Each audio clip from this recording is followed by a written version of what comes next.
It would be a wonderful experiment for anyone to talk, think, and act as though there were limitless power attending him on his journey through life, as though his every act were directed and guided into expressions of peace, health, happiness, and harmony.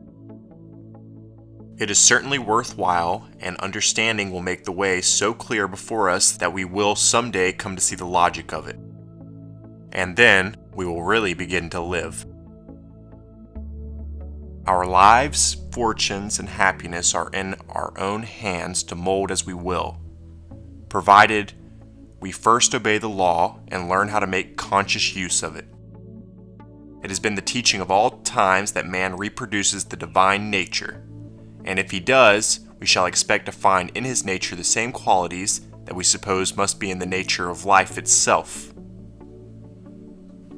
A study of the psychological nature of man verifies the belief in the Trinity running through all life. Man is self-conscious, of this we are sure, because he says, "I am." This fact alone proves he can claim to immortality and greatness. In psychology, we learn that man is threefold in his nature. That is, he has a self-conscious mind, a subconscious mind, and a body. In metaphysics, we learn that the three are but different attributes of the same life. Man's self-conscious mind is the power with which he knows. It is, therefore, one with the Spirit of God. It is his only guarantee of conscious being.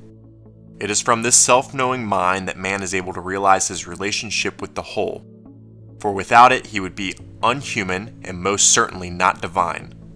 But since he has it, he must be divine. It is the self-knowing mind alone that constitute reality, personality, and individuality. It is the image of God, the essence of sonship, and the personification of the infinite. We recognize, then, in man's self-knowing mind his unity with the whole.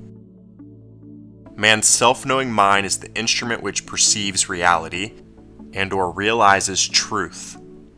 All illumination, inspiration, and realization must come through the self-knowing mind in order to manifest in man. Vision, intuition, and revelation proclaim themselves through man's self-knowing mind. And the saints and sages, the saviors and Christs, the prophets and seers, the wise and learned, have all consciously perceived and proclaimed this fact. Every evidence of human experience, all acts of kindness and mercy, have interpreted themselves through man's self-knowing mind. All that we know, say, or think, feel, or believe, hope, or long for, fear, or doubt, is some action of the self-knowing mind.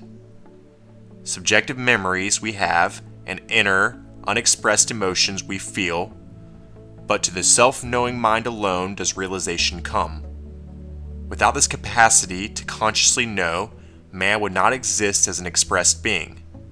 The self-knowing mind of man proclaims itself in every thought, deed, or act, and is truly the only guarantee of his individuality.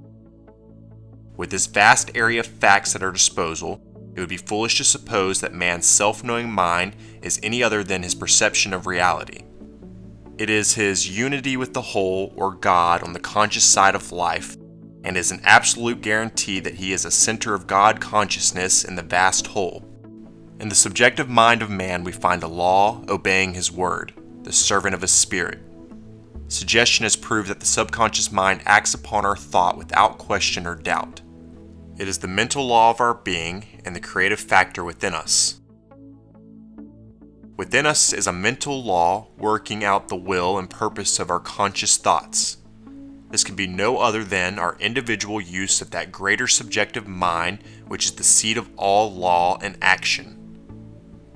Marvelous as the concept may be, it is nonetheless true that man has at his disposal, in what he calls his subjective mind, a power which seems to be limitless. This is because he is the one with the whole, or the subjective side of life.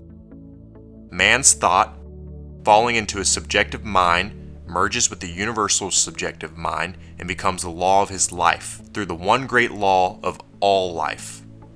There are not two subjective minds, There is but one subjective mind, and what we call our subjective mind is really only the use that we are making of the one law. Each individual maintains his identity in the law through his personal use of it, and each is drawing from life what he thinks into it. To learn how to think is to learn how to live, for our thoughts go into a medium that is infinite in its ability to do and to be. Man, by thinking, can bring into his experience whatever he desires if he thinks correctly and becomes a living embodiment of his thoughts. This is not done by holding thoughts, but by knowing the truth. Matter is not what we thought it to be. It is simply a flowing stuff taking the form that mind gives it. All matter is one substance in the universe, takes different forms and shapes and becomes different things. The greatest discovery that man ever made was that his thought has creative power, that is, that it uses creative power. His thought, of itself, would have no power unless it were operative through a creative medium. We do not have to compel law to operate. All that we have to do is use it. The law of mind is just like any and all other laws of being. It simply is. We are one with all matter in the physical world, one with the creative law of the universe in the mental world, and one with the Spirit of God in the conscious world.